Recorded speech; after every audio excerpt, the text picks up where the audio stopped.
on the Bubble Podcast, episode 71. I'm your host, Subasa J. Wedan. With me is my co-host, Yuki Lee Bender. Today, we're going to be talking about part the Mistveil sealed in preparation for the pre-release coming up. And right now, as we record, it's actually the time for calling Tokyo. And Yuki, you're in Japan right now. How's Japan? Japan's been really good. It's actually my first time going. The food has been incredible. The weather's been really good while we've been here. It's been maybe 20 to 25 degrees Celsius most days, mostly sunny. A couple of days it rained, but overall really good. Food has been the biggest highlight. We spent quite a bit of time in Tokyo. The other major highlight, actually maybe even bigger than that, was the bike trip that I went on. I biked the Shimanami Kaido, which is kind of like the southern part of Japan, Ehime, that region, and we biked from Imabari to Onomichi, and it was sort of like a 70K bike ride. We did it over 2 days, and it was pretty awesome. I posted some photos of it on Twitter, so if you're curious what it looked like or anything, you should check it out. But it was really, really gorgeous, and if anybody's a big fan of biking, I would really suggest it. Or even if you're just interested in outdoor stuff, try it out. We did it with e-bikes, which was kind of amazing because my mom bikes a lot, but I do not, and my legs were pretty tired by the end of it, and I was very glad that we had the e-bike. It also kind of let us take a bunch of detours because it's 70 kilometers in quotation marks, but the thing is you're biking from island to island to island. So if you bike the recommended course where you it's not exactly a straight line, but it's you probably bike through the middle of the islands a bunch, it's 70K. But we ended up going along the coast on a bunch of islands, which sometimes is significantly longer, but was also really nice because there's not that many people and you're on the water and it's really, really scenic. So it's way easier to yes, I'm gonna add on extra kilometers to my super long bike ride. If you have an e-bike, I can help you out. Or if you're just a really good biker. I'm sure if you're an amazing biker, then you probably don't care. But for me, it was really helpful. So, I guess people are wondering, did you go to the calling in Japan? No, I finished my bike ride the day of the world premiere. I finished the bike ride. It's quite a ways. I ended up taking a flight to get here from Tokyo. You could technically take a train, but it's on the other side of the country, so it's pretty significant. It would be I don't know exactly what the train ride is, but I'd spend 5+ hours on a train to get back for sure. So there's no real way to make it work, and we had kind of already booked the bike trip before Calling Tokyo got announced, and then it was too much of a hassle to rejig everything. So ended up not being able to do that, which is too bad. That event looks really, really sweet, but yeah, still had a very good time in Japan. Fair enough. At the time of recording, we are just finished day 1 of Tokyo, calling Tokyo, and I guess we'll just talk about that just very briefly. It looks like the undefeated players for end of day 1 for sealed seems to be the 2 Zen players. From your initial impressions, do you think Zen is the most powerful? I'm not totally sure. I haven't spent a ton of time on sealed in this format, but some of the things I've heard was that there's some interesting stuff around this event. For one, coverage kind of got canceled today. There was some controversy over some comments made by a caster. I'm not going to go into a ton of detail because I wasn't actually watching the stream. I've heard about it secondhand, but there was some controversy, and essentially there was some inappropriate comments. The stream got canceled. I think James White was on there issuing an apology and saying that we're not streaming anymore today, and then tomorrow we will resume coverage. So I don't really want to comment because I don't know too much about it, but from what I've heard, it was kind of inappropriate. But it ends up this kind of weird thing where there was this world premiere showing off the set, but I think only round 1 got streamed, and then there was like a few rounds where they're like, we're not streaming this round, and then they're like, actually, we're not streaming today at all, and we will get to see day two tomorrow, but day two and top eight is all draft, so we don't actually get to see very much sealed from the set, even though it's was supposed to be covered. So like the going into pre-release, it's going to be kind of not completely fresh, but somewhat fresh. Yeah, no, that's fair. That's fair. So yeah, we don't actually get to see how these like top performing decks, how the decks actually ran, but we do know that the undefeated players were at Zen. This might change by pre-release. People might figure out more ways to make the other decks better, but for now, I think we can start off by talking about Zen first. I was gonna say, yeah. What we do know about it was that the top performing players were Zen. We can talk about Zen soon, and the other heroes. We're going to be talking about kind of like our pre-release first impressions. But from what I understand, Zen and New were the most represented, and then Enigma was the less represented hero. And from what I've heard, I think there were some Enigmas that did well. Eric, our local Eric, friend of the podcast, said that he lost to only very, very good players playing Enigma. He's like, I went 4-3 and I lost to like a blue pitch guy. I lost to Viet Pham, who top baited Worlds, and I lost to Michael Fang. It's just like, yep, that's pretty rough. And they're all in Enigma. So like, I think there were some very good players playing Enigma, and I don't know if she was less represented because she's like trickier to figure out, or she just needs more parts. I kind of suspect that you need exactly the right pool for her. It seems like there's like some very key commons in that deck, but I think that my initial impression is like everything can be good, but Zen maybe has the highest ceiling. That's fair. It's fair. I guess it's very similar to like the Uprising World Premiere, where Icelander seemed to be the least represented. But once we did figure out that which cards were good in Icelander, which cards were bad, Icelander did start to creep up in power level. Yeah, I could very well see that being the case. I think that this set, I've spent more time playing constructed with this set, mostly new. This set's really complex. There's a ton of things going on. There's lots of stuff you can do. It is one of the most complex Flesh and Blood sets I think we've ever had. Um, and a lot of that is like, yeah, like some of that's constructed level stuff, but I think it should translate into the set in general. Um, just like the transcend mechanics and like the idea of like assessing when you should be playing the blue, like playing a blue and then playing another blue to transcend and turn on your hero ability is all like pretty interesting and not always easy to assess through like just a purely value based lens. Like sometimes there's a lot of moving parts there. I guess before we move on to our main topic, do you want to just shout out the Patreon? Yeah, so as always, we really appreciate all of our patrons who give back to the show. Um, I actually just posted a new first impressions article as well as a early deck list with very minimal testing. It's pretty early and I've been on vacation, but you can check that out over on our Patreon. It's actually available for free, so you don't have to be a paid member.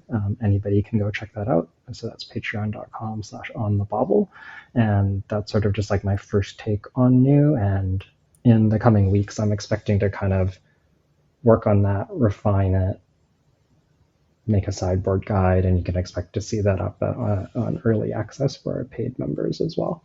But yeah, if you're interested in that or other strategy articles, check us out. And we really appreciate everyone who's able to get back to the show. And we also just really appreciate all of our listeners who tune in and listen and get something out of the show.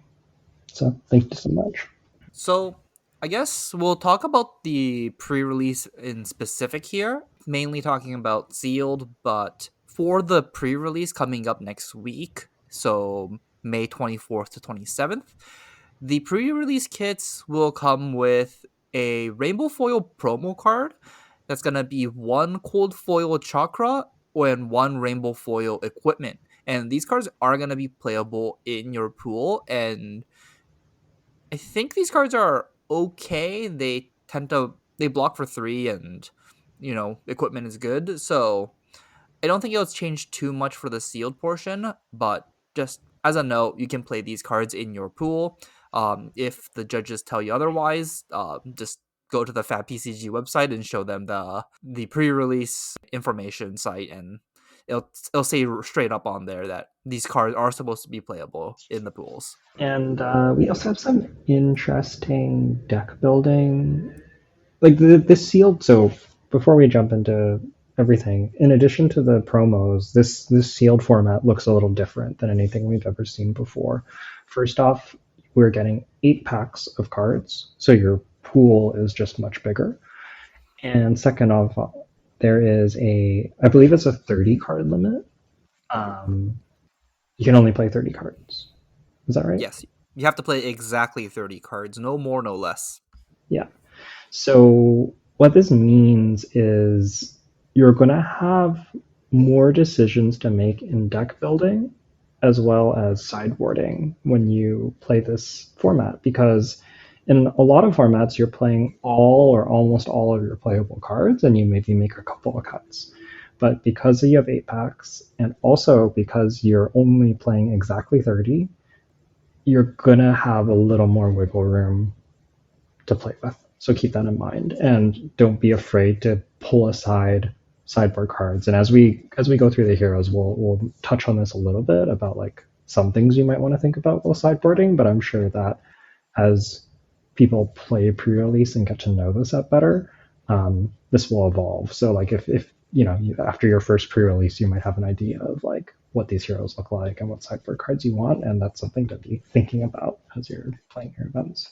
One other rule would be a change in the legendary rule for limited. So, starting from this set, all limited sets will now no longer follow the legend rule, affecting sets like Monarch as well. You can play more than one copy of any legendary card in your deck, and that only applies to constructed now. So if you open 2 copies of a Mystic Instant in this seal pool, you can play both if you want to. Yeah, super good to know. Okay, should we kind of jump into things here? I notice you have the preliminary pack distribution written down. Do you want to run us through that, Jay? Yeah, so thanks to Yichin. Yichen, yes. Thank you to Yichen, who kindly provided us with this information on our Discord. It is the pack distribution. So slots 1 to 7 is going to be 2 of each class card, and there can be either Mystic or Base, so they're just going to be playable in one of those 3 heroes. And the 7th card is going to be a wild card for any one of those 3 classes. Slots 8 and 10 is going to be a generic or mystic card. And in between that, in slot 9 is going to have a transcend mystic instant. So there's going to be there's going to be one transcend instant in every single pack of Mistveil. Slot 11 is going to be the one equipment slot, and then 12 and 13 is going to have the 2 rares in it. And the last slot is going to be a foil, which can be any card in the set. Any card that's been printed in this set. So none of the reprints can be a foil. Just the ones that are first printed in this set. And then slot 15 and 16 are the tokens. You don't have to worry about it. For limited sake, all cards that come in these token slots aren't playable. So if you open a legendary or if you open cold foils, all of those are not playable in your seal pool. Yeah. Something that stands out right away is that means if you're opening 8 packs, you're always going to get 8 transcend instants, and I don't think most decks actually want to play all 8. So you're not going to have to be like worrying about getting enough transcend instants in your deck. And I don't think that's going to be like the main thing that you're looking at when evaluating your sealed pool. Of course, like some of them are going to be better in some heroes than others, but but yeah, all in all, I think the transcendent instants are all like pretty playable. Yeah, they're not going to be like the main determining factor of your sealed pool and where you should go. Yeah, and we'll talk about which transcend instant each specific hero wants the most, and we'll touch on that when we talk about each of the heroes as well. Yeah, Uh, do you wanna start talking about the heroes right away? Let's start with Zen actually, because it was the most successful deck at Calling Tokyo.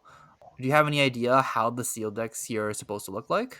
Yeah, so from what I've heard from people who played the event is that Zen really wants to have some number of the Tiger generators.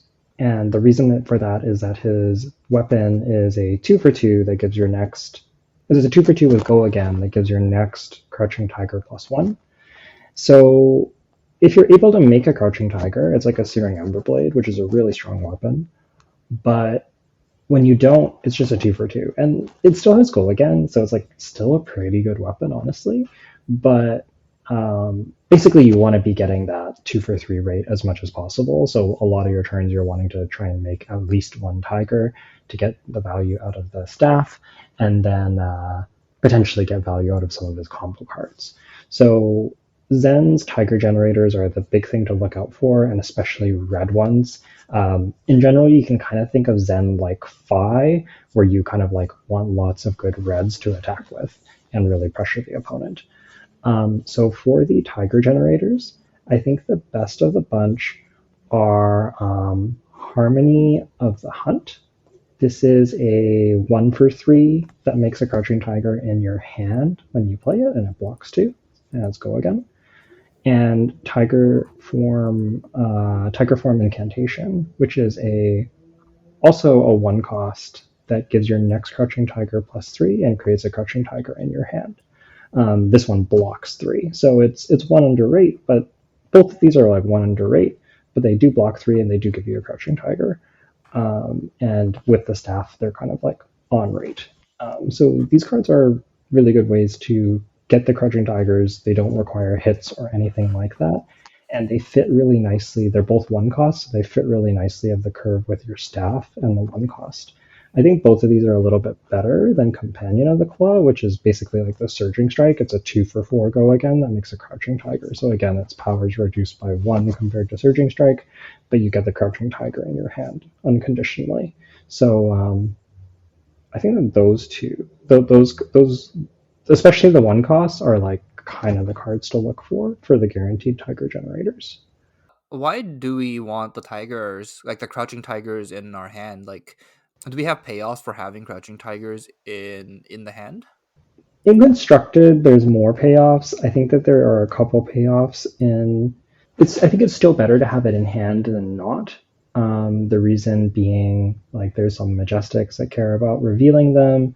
There's like a couple cute tricks you can do, like actually my spoiler card, Emissary of the Wind, is a 4 for 0. It's basically Seek Horizon, but you can bottom a card to give it Go Again, so you can potentially bottom a Crouching Tiger if you wish. You may redraw it later, but that's like one trick that you can do. You can also Arsenal a Crouching Tiger, so if you double up on Crouching Tigers, but you can only buff one of them with the weapon, then you can Arsenal one of them for a following turn, and you're kind of like set up for your next turn as well.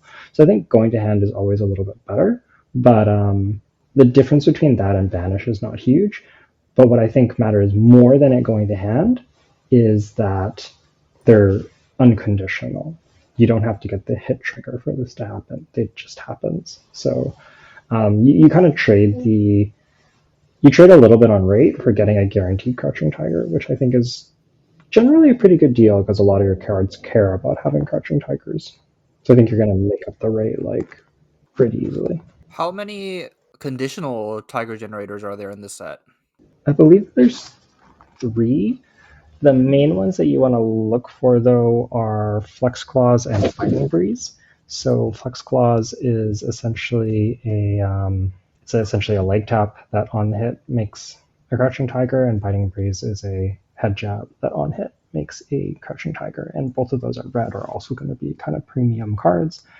And then I think the last Tiger generator that you really want to look out for is Aspect of the Tiger. This is actually a rare. It's a little bit of a weird card. There's 3 different versions of it: Aspect of the Tiger, Mind, Body, and Soul. And each of them care about a certain pitch color. So the red one cares about if you've played a red, the yellow one combos with if you've played a yellow, and the red one the blue one combos with if you've played a blue. And basically, I think the red one's really good. The blue one's like also solid as a 3 block, but the red one is a 3 is a 0 cost 3 for 3 that blocks 3. And it combos if you've played a red attack action. And it gives you it says that the last attack it says that it gets go again and creates a Crouching Tiger in your banish zone that you can play this turn. So this is like sort of a Lava Vein loyalty that makes a Crouching Tiger, which is really, really powerful. But then the yellow one requires yellows and the blue one requires blues. So it's a little bit of an unusual card. But I think that this card's really good, especially at blue and red. The yellow kind of hard to use. Yeah, I would stay away from the yellow because that typically means you have to attack with the yellow first, and those are kind of below rate, and then you play this one, and it's attacking for slightly below rate. So your whole overall turn becomes a little bit below rate, so I don't think the yellow one is that good. That being said, it's still a 3 block, so if you're not planning on playing it and just blocking for 3 with it, I think it's still a fine include in your deck. And don't be too scared of just playing, yellow 3 blocks in this deck. Yeah, exactly. So those are kind of like your Tiger generators. You can kind of think of these as they're kind of like your starters in Zen, and they're cards that I think you want to make sure that you have a good number of in your deck, in your sealed pool. In addition to this, much like Zen, I think you also want some finishers. I think that the best finisher that you're likely to encounter is Chi Unleashed. This is a 2 cost, 3 power, 3 block at red, and it has combo. If a Crouching Tiger was the last attack this chain, this gets +4. So it's a 2 for 7 if you've played a Crouching Tiger, which is really good, way above rate, and it does work well with, because it has combo, you can tutor it off of Zen. So you don't need like a lot of these, but I think having some is really good. The blue also does like a pretty good job, like a blue that can be played as a 2 for 5. Really, really good. You can pitch it early and then have it stay in your deck, so you don't have to worry about like not having a key unleashed in your deck when you want to go find one. You can, as long as you play one blue, you should always have it in your deck somewhere.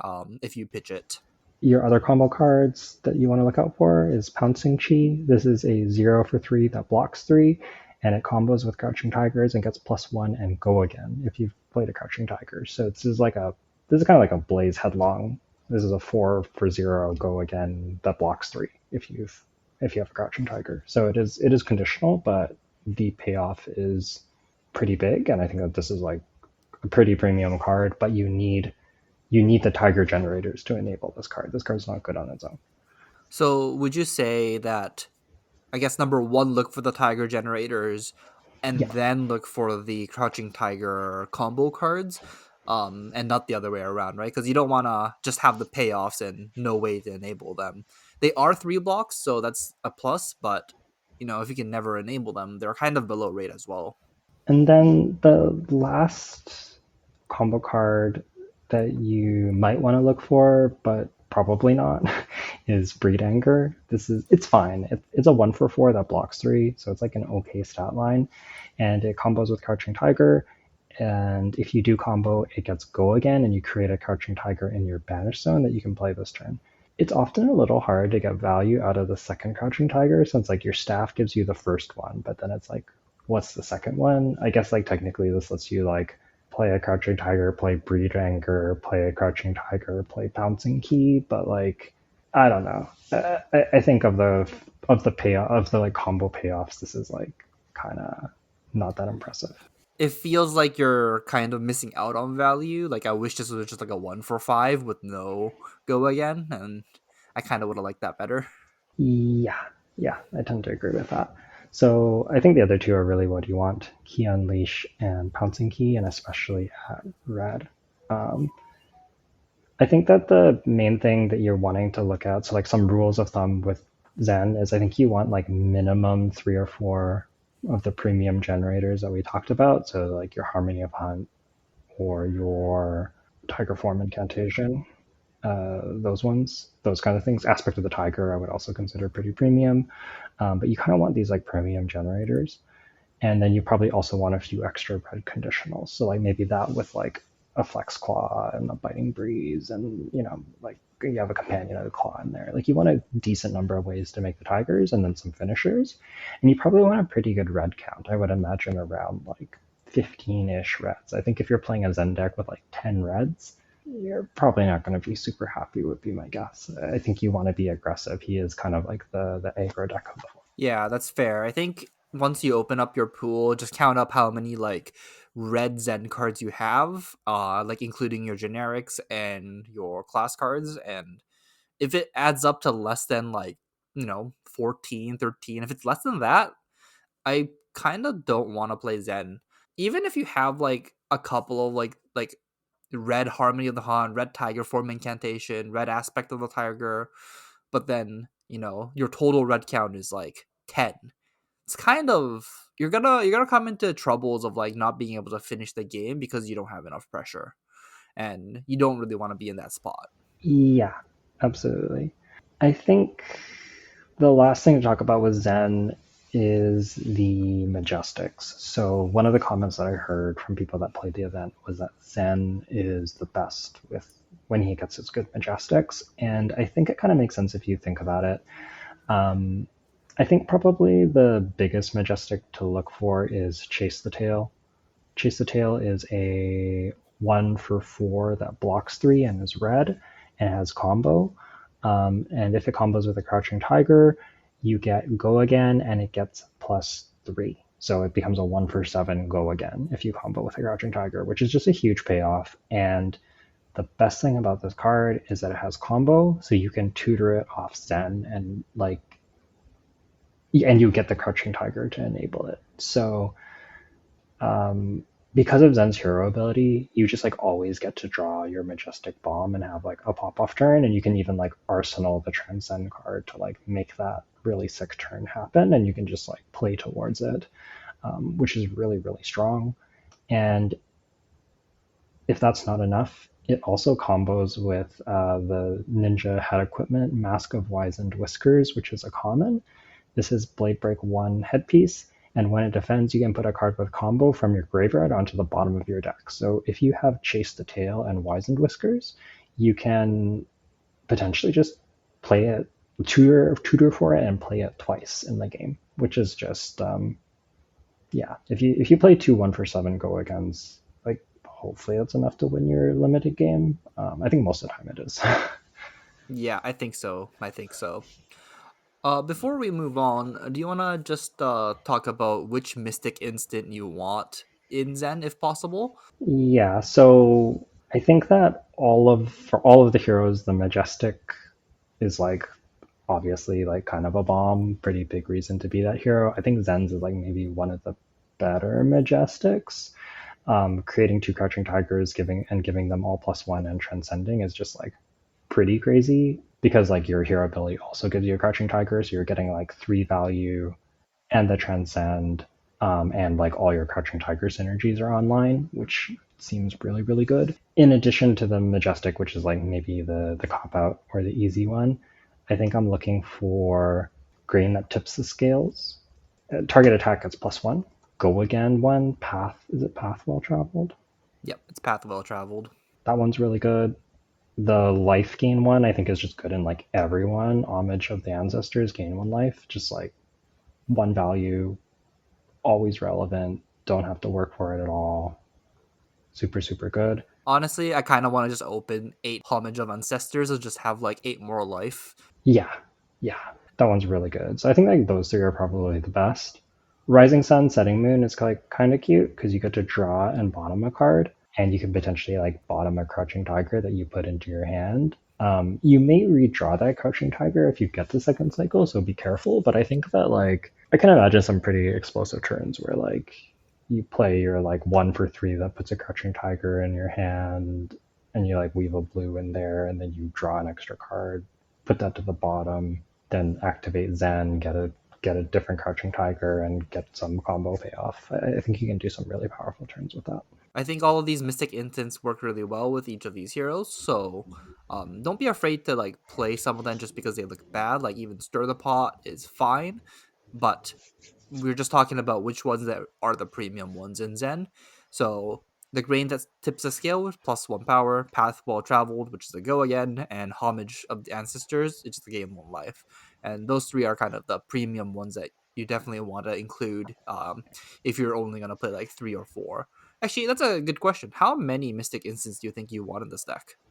That's such a good question. I don't know. I would think my guess would be like 3 to 5, and I think it would probably depend on how many good combo cards you have that you want to search for. I think if you have a lot of them, then like maybe like up to 5, but I think more than 5 would be like too much. And then if you have not so many, I might play like maybe even as few as 2. So I could see anywhere from like maybe 2 to 4. Five sounds kind of like a lot. I would guess 2 to 4. That's fair. That's fair. I think for any more than four, and you run the risk of like drawing like two to three in your hand, and that could be quite devastating, even if it's in the middle of the game.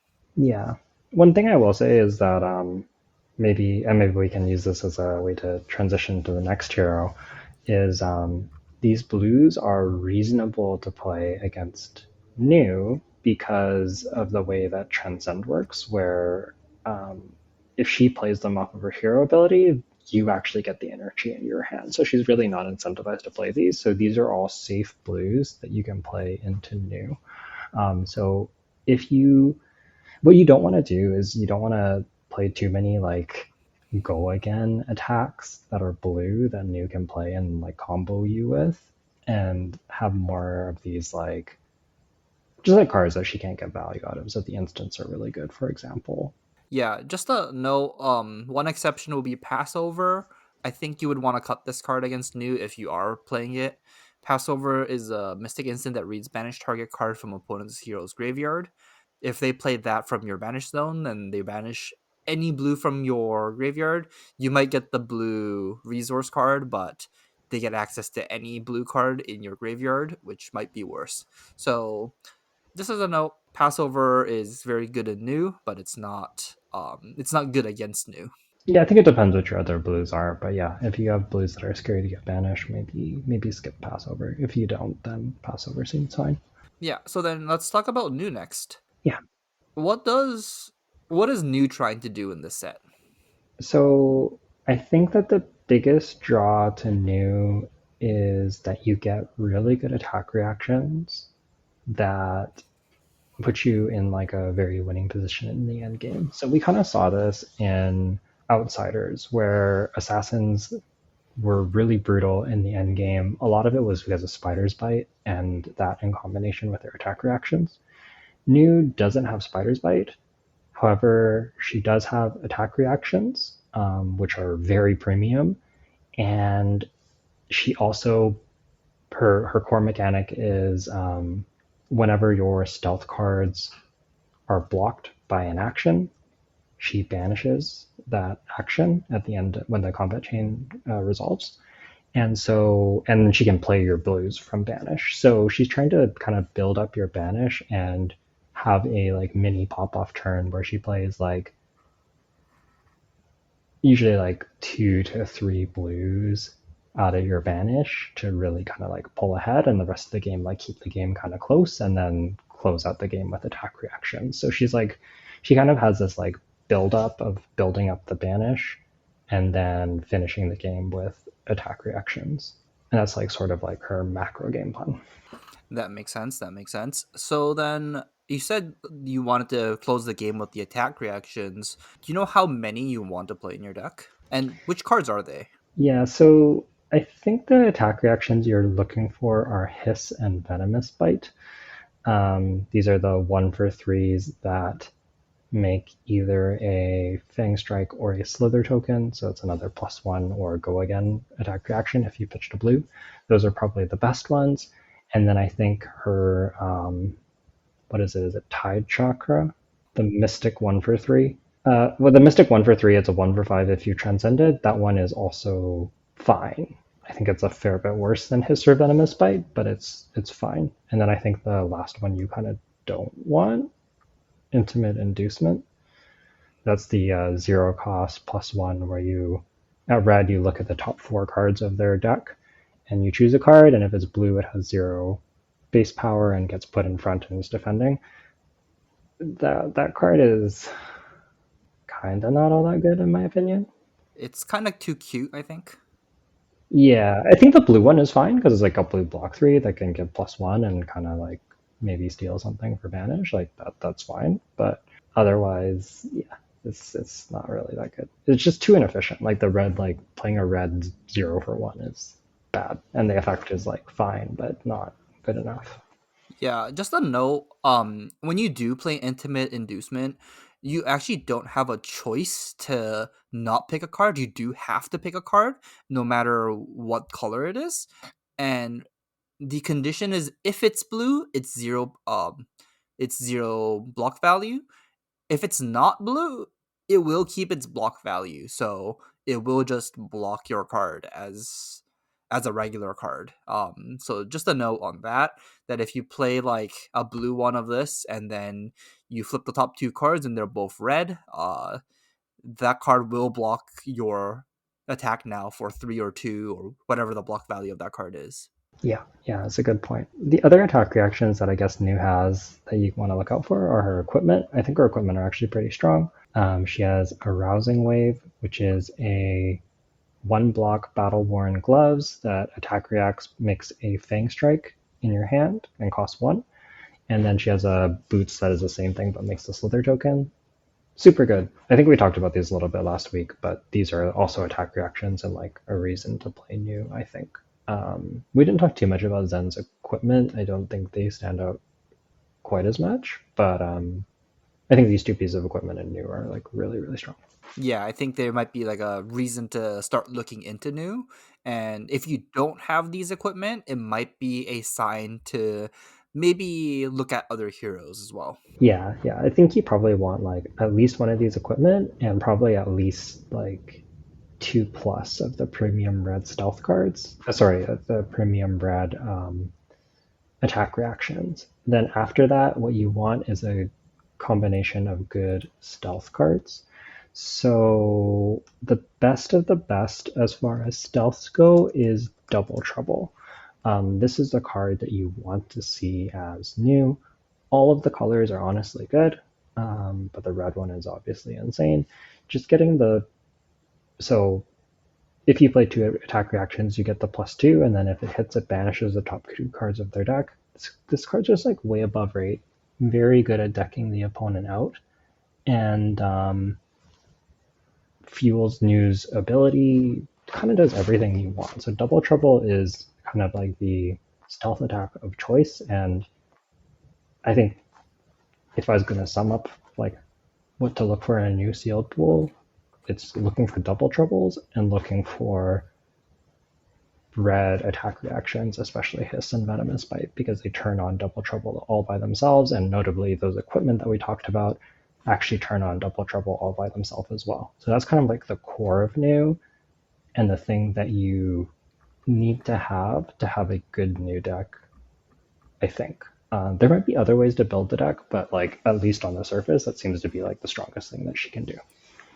Yeah, that's fair. That's fair. Let's talk quickly about the Mystic instance for new as well.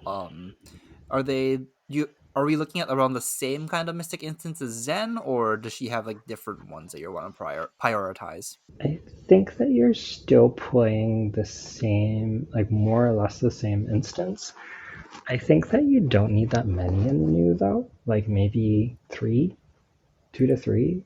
The thing about New's hero ability is it's only good once you have the blues in Banish, and in Sealed, I think that people are going to be boarding out good blues against you and looking to play blues that either just like you can't really get value out of or aren't very impactful when they play. Like a blue 1 for 0 stealth doesn't really have relevant on hit. Like that's a pretty safe blue to play into her. But if you like are really lucky and you open like a levels of enlightenment, um, you don't want to play that card into new. Probably it's very dangerous. So yeah, all of that is to say that like New's hero ability is only as good as your opponent's banish zone and the blues in that banish zone, and I think that people are going to be actively trying to like take out good blues against you. So I don't think you actually want to play that many of the Transcendent instance. I think Nu wants the least of all the heroes. Yeah, I think that makes sense. Just as a side note or a side story, I've been playtesting new as well on CC, and just this afternoon, I actually got to play levels of enlightenment with all three modes 4 times in a row. To get the third one, I actually had to play at levels of enlightenment before with only two of the modes. But I got to play it 5 times because my opponent was Enigma, who was playing levels of enlightenment. Fuck, levels of enlightenment, levels of enlightenment, and I got to continuously keep on banishing the levels of enlightenment with passovers, and I got to banish my opponent's passover and banish the levels again. I gave them the chi, but a 0 for 5 go again draw card seems to be more powerful than a spectral shield they can make. So I was pretty glad to give them the chi for that. So honestly, yeah, this card's kind of messed up. Levels of Enlightenment, real good. And if you play against Jay, he can't pronounce it, so it's even more powerful against him. Yes, it's true. It's true. It's gonna be edited in a way so I only say it once, Oh but no. in just as a note, I'm not gonna take this part out. I did edit it, and it took me like 4 or 5 times to say it. So yeah, that's No. No, you gotta just leave it in such good content. okay. Okay, I'll leave it in. I'll leave it in. Let's move on. Let's move on. We can kind of move on from new. Are there any other like before we move on, are there any other kind of like cards you're really looking for, or is that pretty much it? I think new isn't as picky as Zen for their cards, and as long as the card blocks for 3, it's kind of nice. Like all the stealth cards are kind of nice. Kind of doesn't matter which color. The reds is okay offensively. The blues pitch for 3. The yellows do both. It's kind of fine. So I wouldn't be too picky about which cards to play, and if there are 3 block, even better. And I think that's where I stand on new right now. Yeah, I think I agree with that. I also think the the mystic cards that care about playing another blue have a little more potential in new than some of the other heroes just because so these are like your like droplet and your the 0 for 4 and the 1 for 5 just because beckoning Mistblade can give your blues go again. So I think that I don't know how good it is, but I think that new has like some interesting potential with these cards, specifically in limited. That being said, like I think you want to prioritize your 3 blocks, but I think that especially the droplet, the 0 for 4, and the whatever the 1 for 5 is if you've played another blue, I think that those cards are like probably pretty playable in new if I had to guess. That's fair. That's fair. Okay, then let's move on to our last hero, which will be Enigma, and she's the new illusionist mystic. And what is her core gameplay in this limited set? So Enigma is really interesting. I think that Enigma is trying to build up wards and attack you with the wards, and then the wards do some amount of blocking as well. Um, she has quite a few instants in her deck because many of these ward attacks are or ward cards are instants, which allow her to play in an attack with it on the same turn. But she actually defends very well because well, ward is a defensive keyword, and as long as she has some decent blocking cards, they're kind of like every time she plays it, she's sort of like gaining life or like pre-blocking in a way. So Enigma is sort of this like control-y deck of the format, I guess. She builds up a board state. She has a very, I think she has a pretty strong end game as well. Her transcend making a spectral shield with a counter on it that she can swing for free with go for 2 go again, and then also blocks one, and it's just like it's just kind of like a weapon. Like in the end game, her hero ability essentially like lets her attack for 2 and block for 1 with no cards out of deck, and she can make 2 shields per like turn cycle if you have two mystics. So like her late game is very, very good. So, what cards are you looking for when you're playing Enigma then? So, which are the premium cards? I think the most premium cards you're looking for are Waxing Spectre. This is the 2-cost ward instant that if you've pitched a blue, gets a +1 counter, and Waning Vengeance, which is the 1-cost ward instant that is ward 3 at red, and if you pitch a blue when it is destroyed, you get a Spectral Shield. Both of these, super, super premium. I think you want a good number of Waxing Spectres and Waning Vengeances to be playing new kind of period. Like, I think that you want to be looking at your new pool, and if you see not multiples of some of these cards, you can, sorry, Enigma, you can probably just like write Enigma off the list, in my opinion. Yeah, there's maybe like one other card, which would be like Spectral Manifestations, which is the illusionist action. 2 cost go again, and it says create a spectral shield token, and if you control no other illusionist auras, put 3+1 counters on it. I think that might be the other playable new common in the set, but I think those three are the ones that you're looking for, and all the rest of them, like, what's the problem with the other illusionist action auras in this set? The other ones are like also fine, but these are like the most efficient ones and kind of the bread and butter ones. Waxing Spectre is great because it's an instant, it wards 3. If you played a blue, it attacks for 4. So it's just kind of like a blue. Sorry, at red, if you pitched a blue, it's kind of like a 3 for 7. You attack for 4, go again, you block 3 on your next turn, and you're pretty happy. The problem is like some of the other cards are either actions, so you can't play them out, or you get cards like oh, what is it? Is it Haze Shelter, which is conditional? Yeah. So Haze Shelter has the red one has ward X. X is 4 if you pitched a blue this turn, and otherwise it's 1. So yes, it is sort of a 2-card 8 because you can bitch a blue, attack for 4, and then it defends for 4. However, the problem is that you have to pitch a blue in order for it to defend for 4. So I think that like you can play Haze Shelter. I think it's a pretty decent card. But if your deck is just full of Haze Shelters, your deck can become really awkward. And I think having the kind of like unconditional ward cards with upside is really, really key to having a good new deck. Sorry, Enigma deck. I keep saying new. Yeah, good Enigma deck. I guess some other cards to look up for are some of the cards that you can just like play as a 1-card play. Vengeful Apparition is probably the best of the bunch, but basically you want like 1-card wards that are cheap to play. So Vengeful Apparition is the red one is a 0-cost ward 1 that blocks 3, and it says when this leaves the arena, if you control no illusionist auras, you may play your next aura with cost 2 or less this turn as though it were an instant. If you do, it enters the arena with a +1 counter. So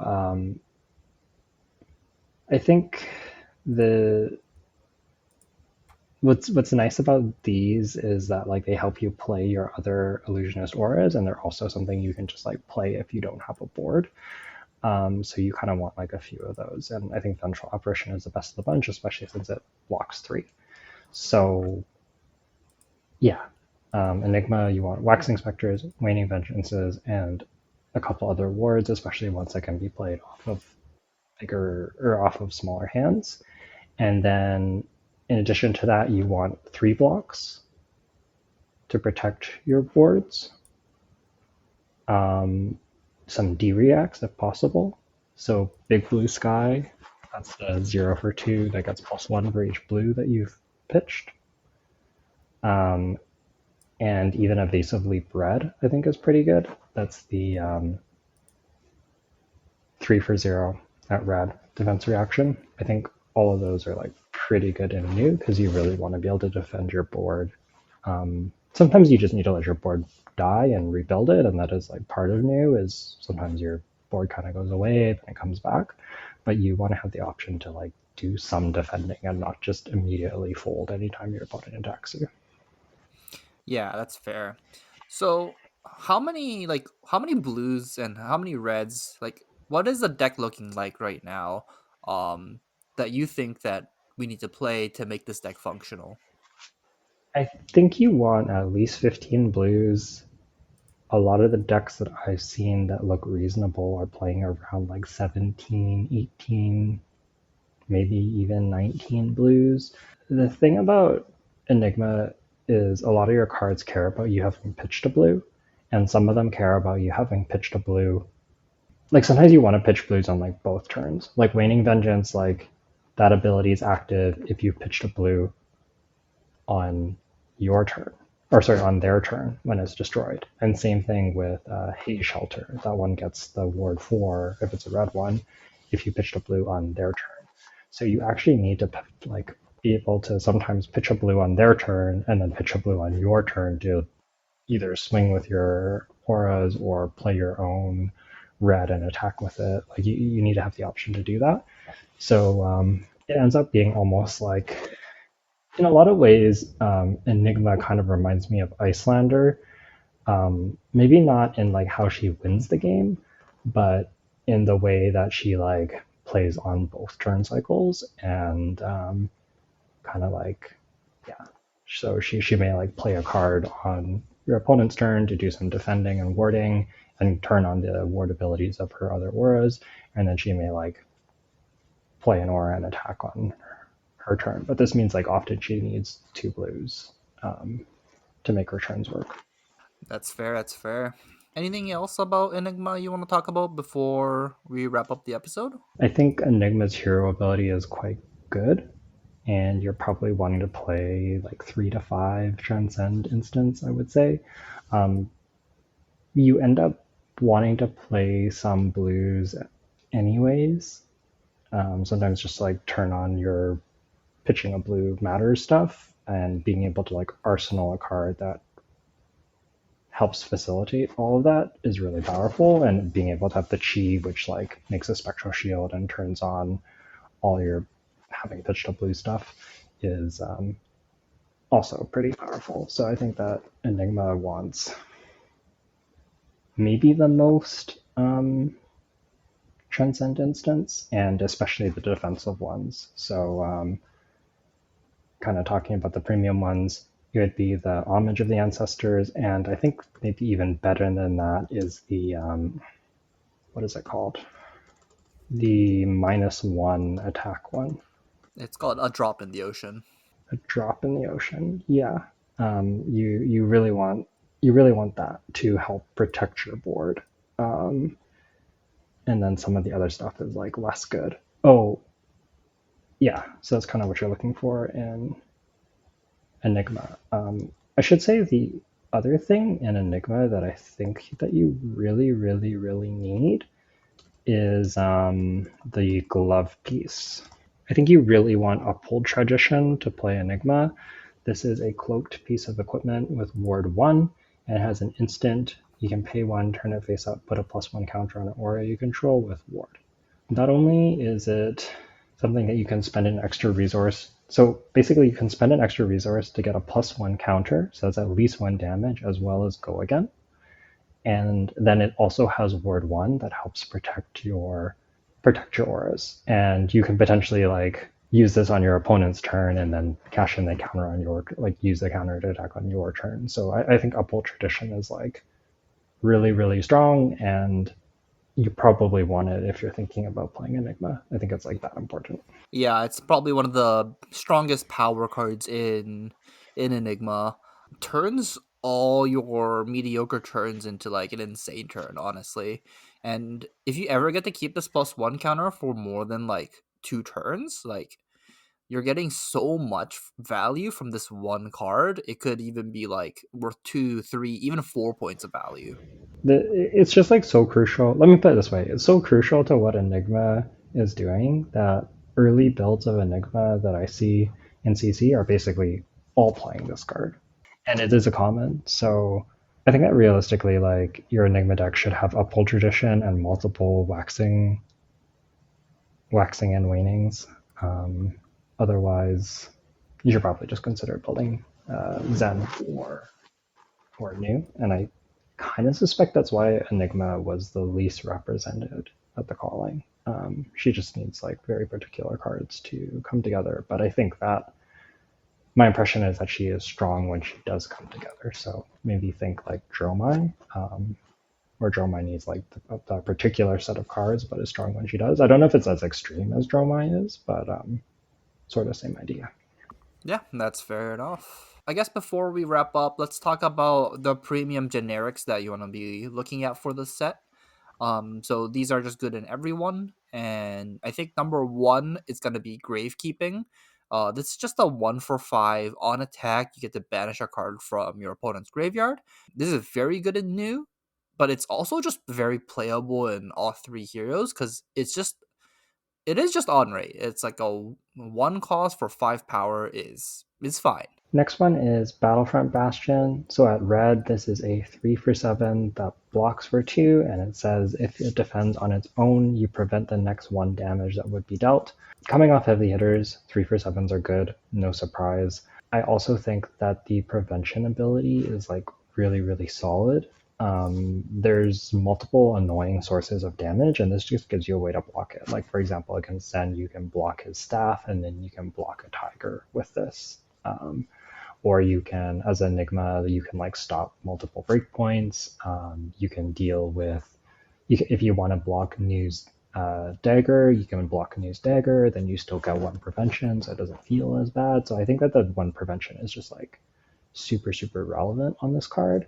And because of that, I think that the blue is also really good. This is like a pseudo, because this is a pseudo blue 3 block. I say pseudo because if you block with 2 cards, you don't get the effect. But sometimes it's like better than a blue 3 block. It's weird.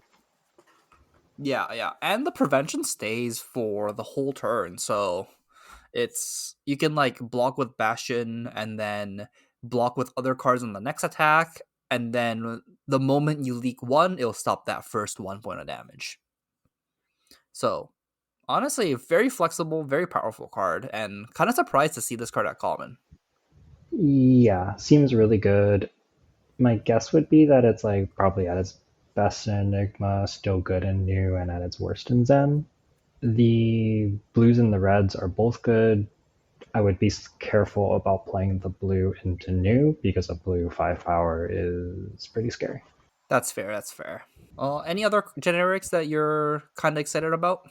Nimbleism, Nimble Strike, reprints, classic combo from WTR. Actually, I think if you have both of these, they're probably pretty good. I would imagine it's at its best in New, because New has both 1 cost attacks as well as limited action points. So being able to cheat on those action points seems really good. But it's probably also playable and pretty decent in Zen if you have the red ones. And I would stay away from this in Enigma because, well, you don't have that many attacks or not that many attack actions. Yeah, it's counterintuitive to you wanting to play a lot of blues, and Nimble Strike Nimbleism is best in red, so it doesn't work well in that sense. And the last one is evasively bred. We mentioned this in Enigma, but you probably want the 3 for 0 defense reaction against any new, basically. New has a bunch of attack reactions. You probably want to board these in if you're against new. Yeah, that makes sense. Anything else you want to say before we wrap up the episode? I think those were basically everything you need to know about part the Mistveil sealed. Yeah, I think those are all kind of like the key points for building your pool. I guess we can talk about the reactions that you can expect to see that might surprise you, just so you're like kind of aware. These are just the common reactions, so not majestics.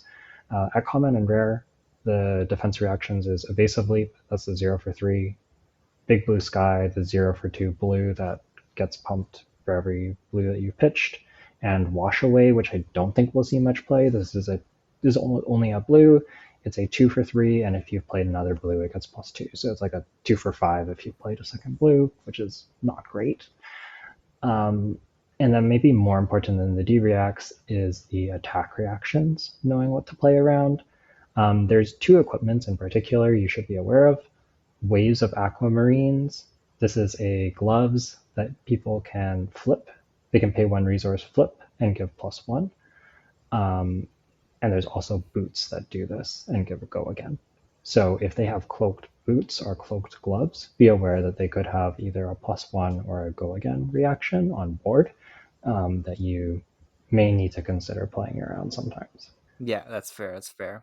Other than that, Wide Blue Yonder is a instant that gets +1, or that gives one and then gets +1 for each other blue you've played. Or is it pitched?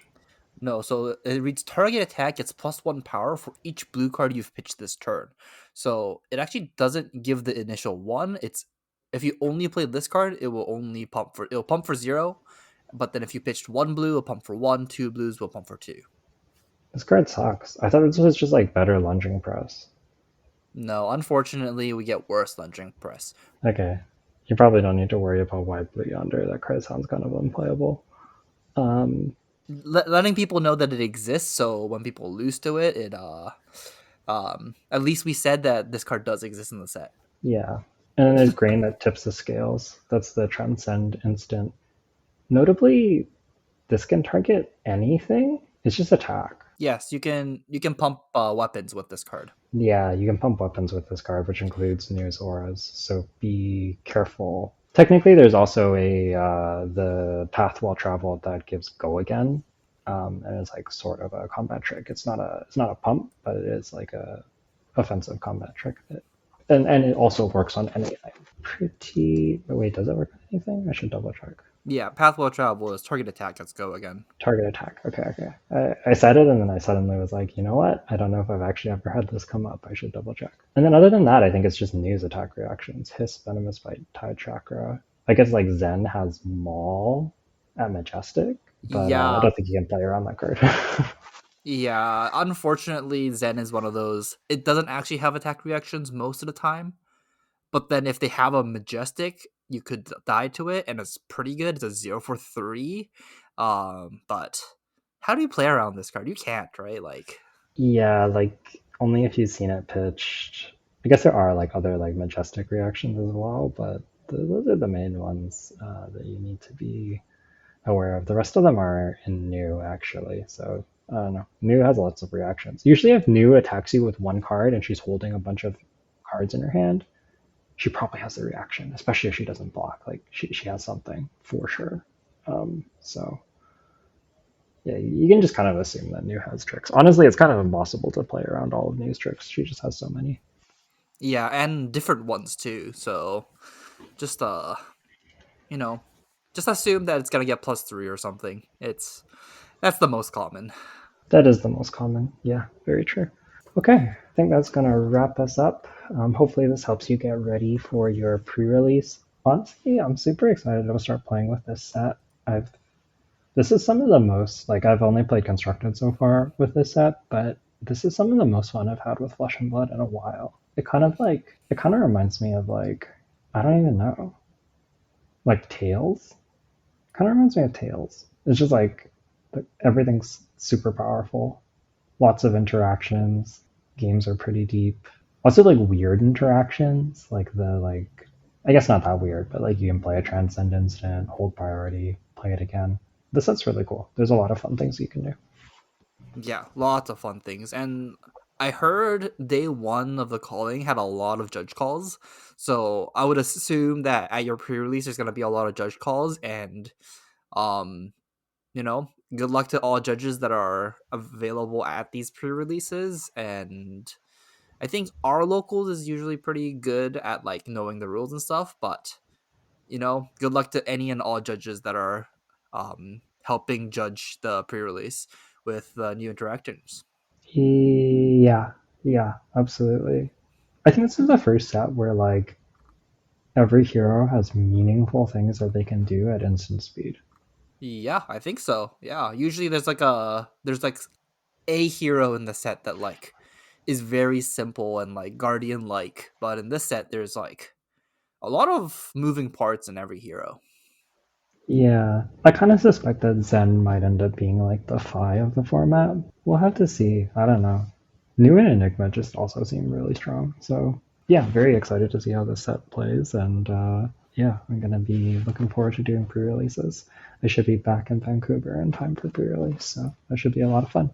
I'm going to wrap up the episode then. As always, thank you all for listening. Best of luck at your pre releases. If you want to get in touch with us, you can find us on social media. I'm at Yukili Bender on Twitter. Jay is at Ueda J, also on Twitter. Or you can email us directly at onthebubble@gmail.com. If you want to check out our Patreon, it's patreon.com/onthebubble.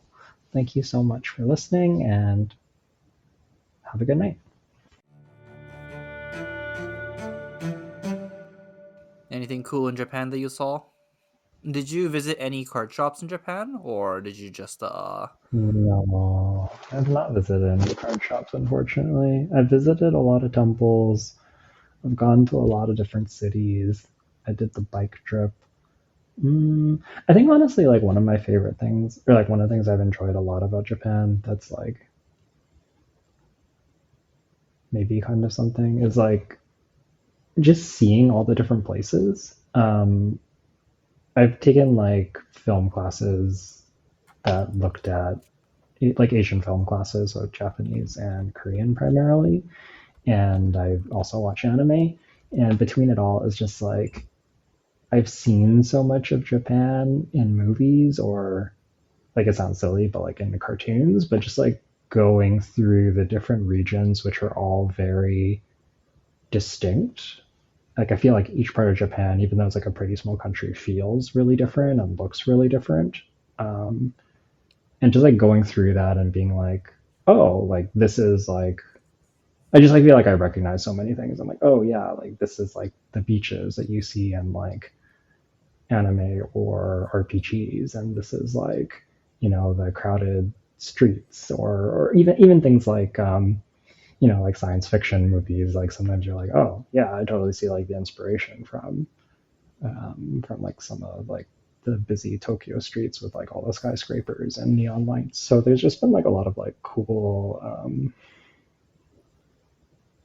locations to visit that feel like very iconic or feel like things I've seen in media. And it's cool to see it in person or like see where people are drawing those inspirations from. That's sick. That's sick. And the last question would be, what was your favorite food so far? Honestly, everything's been so good. The sushi has been incredible. I think maybe one of my favorite meals was actually the one that I had tonight. We went to an izakaya place, which is sort of like small, like it's like a place where you can like go to drink, but you can also get small like appetizers and like different like small like tapas and plates kind of. And that place had like a huge menu, was dirt cheap, and was like super super super good. I think everything we got was amazing there, and that might have been my favorite meal. Although there was like individual things I got that was very good. What was cool about this place was just like the variety. There was like so many different things you could get. Everything was good. I was like, man, if I could pick one place to be in Vancouver, it would be that place. But that might also be because I ate a lot of food and also drank and spent like 2,500 yen. So Yeah, which is like 15 USD right now. yeah, it's just like, huh, it's insane. It's Yeah, also like a small town in Japan. Like we also like went for ramen, and it was just like, oh, I get like a big bowl of ramen and gyoza and karaage, and we split it, and it's like we each get a ramen, and it's like 1,400 yen each. It's just like, oh, okay, it's like $10. yeah. And what's really funny is that's kind of expensive in Japanese standards.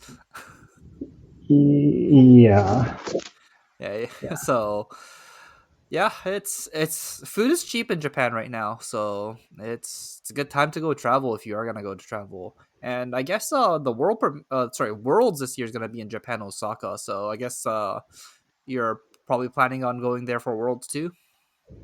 yeah, I am, and that will be fun. Not actually seeing Osaka um, on this trip, so it'll be another part of Japan to visit, and then who knows, maybe revisiting some of the other areas. I don't know what other people I'm traveling with will want to do, but I imagine some people will be wanting to stay for at least a little bit. That's fair. That's fair. Okay, man, let's wrap it up here then. Thank you, Yuki, for joining me from Japan. Yeah, it was a lot of fun. I'm glad we got to record and looking forward to being back and playing more Flesh and Blood. I've kind of been missing it, honestly. I'm like so ready to get ready for the nationals and dive into a new limited set. And yeah, I'm excited for Fab, and it feels like, I don't know. Heavy Hitter CC wasn't my favorite format, so I'm excited to be looking forward to Flesh and Blood again. All right, perfect. And good night, everyone. We'll call it off here. Good night.